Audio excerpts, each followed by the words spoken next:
Hey TPE, Matthew Hunt here with another hand for you. This is a hand from a final table I made on Full Tilt Poker a few weeks back, and it's a little bit of a lesson about ICM.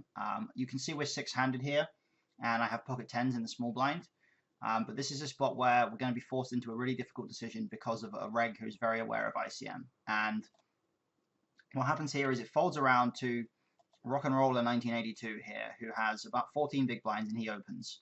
Now, there's two factors here which are really important. The first is that he's only playing 11-9 over 79 hands, and at this final table he's been really, really tight. Now, part of that is because he's got a short stack, sure, but it also means that he's pretty likely to be a pretty tight player overall. And I'm really not expecting him to raise fold here at all. So that's one thing to consider.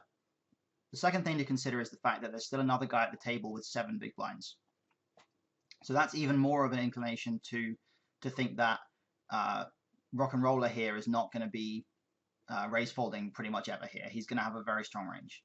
Now, after he raises, along comes Better Than Phil here, who is a very good reg that I play with quite a lot, and he's got very aggressive stats. You can see here 23-20 over a big sample. Played with him a lot on stars as well.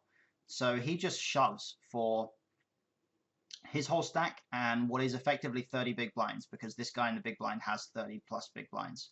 Now, this seems like a very, very big shove, and it seems like an unusual play for anybody to make. But it is worth noting that he can still do this with his strong hands, or some of his strong hands at least, if he feels like Rock and Roller is never folding here. If he wants to get it in against Rock and Roller and look as strong as possible.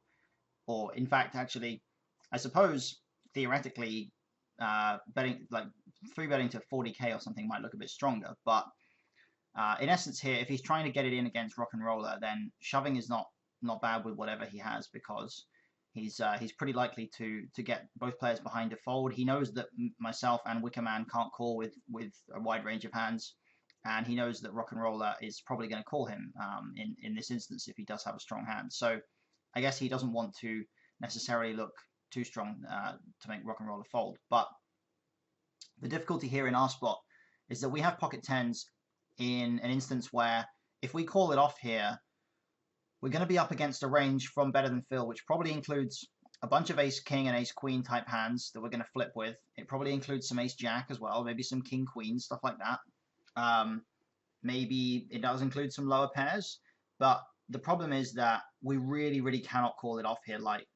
And with a 7 big blind stack at the table, with a 14 big blind stack here, who's probably going to be all in because he's probably going to be calling it off, and with another stack behind us that is not a small consideration, but a slight consideration nonetheless, I really don't believe that tens is going to be a profitable call here in ICM terms. It's important to note that this is a spot where tens is almost certainly a profitable call in chip EV terms, but I'd be very surprised if it turns out to be profitable in ICM terms. And in the end, after tanking for about 45-50 seconds, I did end up going ahead and folding pocket tens here. And I was kind of annoyed to see that Rock and Roller did go ahead and he snap folded. He absolutely snap folded to this shove, which was really annoying to see. But at the same time, I did the calculation for this hand on ICMizer afterwards, and I don't have time to show the whole calculation to you at this point, but I can promise you that ICMizer did eventually tell me that pocket tens was a fold here, and ace-king offsuit was a fold. Ace-king suited was just about a call, and Jacks plus was just about a call as well. Jacks was like very, very marginally a call. Queens, kings, and aces were relatively comfortable calls. But this is a spot where we really have to be incredibly tight because of the short stack here and because of the likelihood of this other stack being all in as well. So it's a really interesting hand, and if we had known that Rock and Roller was capable of raise snap folding a bit more often than we thought here, then it might have changed things somewhat.